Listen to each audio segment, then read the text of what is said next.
오늘은 제국주의의 침략과 국민국가 건설 운동에서 3단원 서아시아와 인도의 국민국가 건설 운동, 그 중에서도 서아시아의 국민국가 건설 운동에 대해 배워보도록 하겠습니다. 교과서는 158쪽부터 161쪽을 펴주면 됩니다. 서아시아에서 광대한 영토를 차지하고 있었던 가장 대표적인 제국에는 오스만 제국이 있습니다. 오스만 제국은 오늘날의 튀르키예와 밀접한 관련이 있는 제국으로 이슬람 세계를 지배했던 대단한 국가였는데요. 오스만 제국 개혁에 대해서 배워보도록 하겠습니다. 배경은 아시아, 아프리카, 유럽에 걸친 광대한 영토를 차지해서 지중해 무역으로 번영했었던 오스만 제국이 19세기 들어 술탄의 권위가 약화되고 주변 서구 열강의 압력으로 쇠퇴하기 시작하면서 개혁의 바람이 불게 됩니다. 또한 오스만 제국의 지배를 받던 여러 민족의 독립운동이 전개되기 시작하는데요. 가장 대표적으로는 이전 시간에 빈체제 때 배웠던 그리스 독립선언, 그리고 이집트의 자치권 획득 등을 들 수가 있습니다. 주변 열강들은 오스만 제국의 역할을 약화시키고 다른 국가에 대한 영향력을 강화시키기 위해서 굉장히 많은 그 오스만 제국의 일들에 간섭을 했었는데요. 그로 인해서 오스만 제국의 영토가 소아시아 지역으로 축소되게 됩니다. 소아시아 지역은 오늘날의 튀르키예가 있는 지역으로 여기 흑해 밑에 있는 이렇게 튀어나와 있는 지역을 소아시아라고 불러요. 그래서 오스만 제국에서는 탄지마트라는 개혁이 나타나게 되는데요. 탄지마트라는 건 서양 문물을 수용해 중앙집권 체제를 구축하고자 했던 근대적 개혁을 말합니다. 또한 미드아트 파샤 중심의 의회 개설 운동과 헌법 제정 등의 입헌 정치가 추진되기도 했는데요. 하지만 탄지마트, 미드아트 파샤 등의 이런 다양한 개혁에도 불구하고 보수파의 반대가 극심했으며 주변 서구 열강의 개입으로 인해서 큰 성과를 거두지 못했습니다. 청년 튀르크당의 활동에 대해 배워보도록 하겠습니다. 19세기 후반 오스만 제국의 술탄이 오히려 자유주의를 탄압하고 전제 정치를 강화하면서 강화했습니다. 그로 인해 군인 학생 중심의 청년 튀르크당이 무장 봉기를 일으켰고 이들은 입헌 정치를 실시할 것과 제국 내 모든 민족에게 동등한 권리를 부여할 것을 강조하고 학교를 설립하기도 하였습니다. 하지만 영토가 축소되고 내부 분열이 됨에 따라 결국 성과 없이 오스만 제국은 쇠퇴하고 맙니다. 이것이 바로 청년 튀르크당의 무장 봉기의 모습입니다. 여기에 보면 헌법 만세, 규율, 정의, 질서라는 깃발에 나와 있는 글자가 보이죠? 결국에는 헌법 만세라는 걸 통해서 헌법을 제정해서 입헌 정치를 추구할 것을 강조했다는 걸 알 수 있습니다. 다음은 이집트와 아라비아 반도의 국민국가 건설 운동입니다. 이집트는 원래 오스만 제국의 지배하에 있었으나 총독이었던 무함마드 알리가 튀르크 계통의 지배층을 제거하고 권력을 독점함에 따라 이후 프랑스의 지원을 받아 근대 개혁을 추진하게 됩니다. 결국 오스만 제국과 전쟁을 벌여서 자치권을 획득하게 되는데요. 총독이었던 무함마드 알리가 죽은 다음에도 근대화를 위한 노력을 지속하였는데 이집트의 가장 대표적인 발전 중 하나가 바로 수에즈 운하의 개통입니다.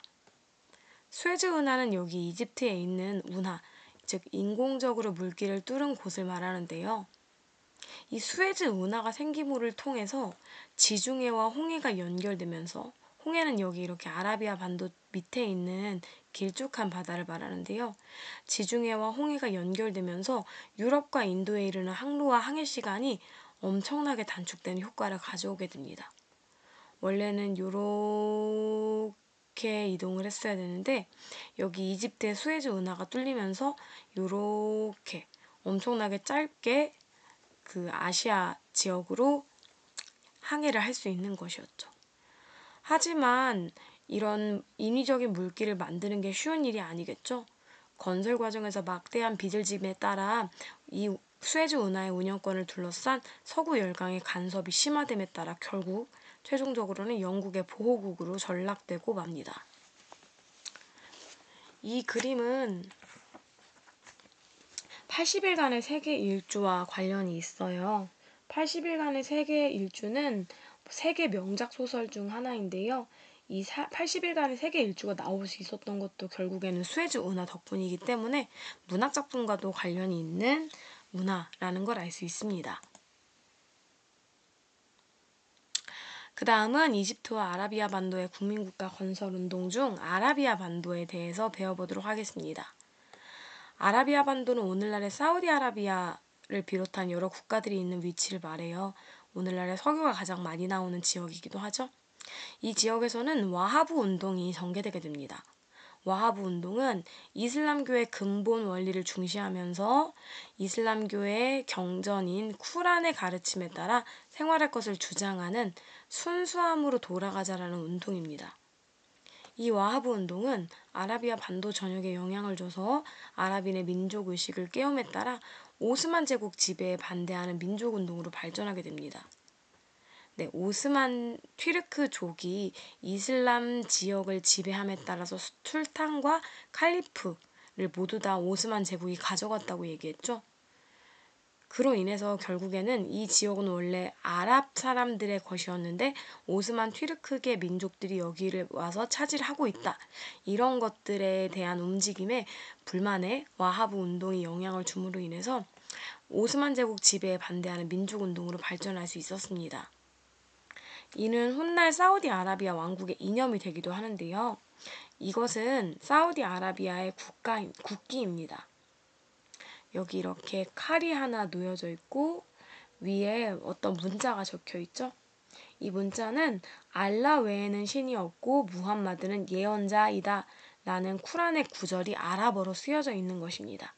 즉 아랍어가 원래 그러니까 쿠란이 만들어졌던 대로 그것대로 그 가르침에 따라 생활할 것을 주장하는 순수함으로 돌아가자라는 운동이라는 걸 알 수가 있겠죠. 사우디아라비아의 오늘날의 경쟁자 중 한 팀인 이란은 카자르 왕조가 들어서게 되는데요. 이 카자르 왕조는 서구 열강에게 영토나 이권을 빼앗기며 굉장히 약화되고 맙니다. 그래서 근대적 개혁이 추진되고 결국 보수 세력의 반발로 성과를 거두지는 못했습니다.